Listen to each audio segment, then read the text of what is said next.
Magandang umaga sa iyo, sister. Magandang umaga rin. Yes, welcome on board po sa ating programang ito. Lingkod Bayan kasamang Tony Falcon at kasamang Bea Corpus. Live sa CBS DWAD 98 kHz, News AM sa talapitan po ng ating mga radyo. Ano po kinilalapit at kayo po ay napasugod dito po sa ating Scopa 3 sa ating po ginagawang medical missionary services. Ano po naging karamdaman? Pangkalusugan, ano pong inyong problema? Dito pa, Opo, ay yung pong inyong naramdaman ngayon. medyo gumanang. Medyo ano po, yung pong parang nangali kanina pa. Ito yung maganda. Magana po yung puso? Ilan taon na po kayo nagkaroon ng problema sa puso?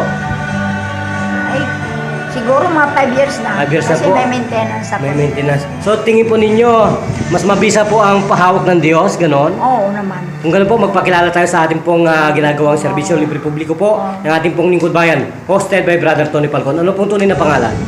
Paulina Tolentino. Paulina Tolentino. Ilan taong gulang na po kayo, sister? 80. So, dakila po ba ang Panginoon? Oo. Kung gano'n po, magpasalamat na po sa ating programang ito. Sige po. Maraming salamat sa Panginoon. Okay, hallelujah po. Ito po ang ating pong mga kasama na handa pong magpagamot at magpasuri po. Sister, anong masasabi mo sa dakilang Panginoon? Buhay po ba? Buhay po? Sister, buhay po ba ang Panginoon? Buhay na buhay. Okay, hallelujah, amen. Sister, buhay po ba ang Panginoon? Buhay ang Panginoon. Buhay ang Panginoon. Sister, buhay po ba ang Panginoon? Buhay na buhay. Ay, hallelujah, amen. 1 plus 1, sister? Sana hindi na bumalik. Sister, 1 plus 1? Alam mo ba yun? Ay, naku talaga.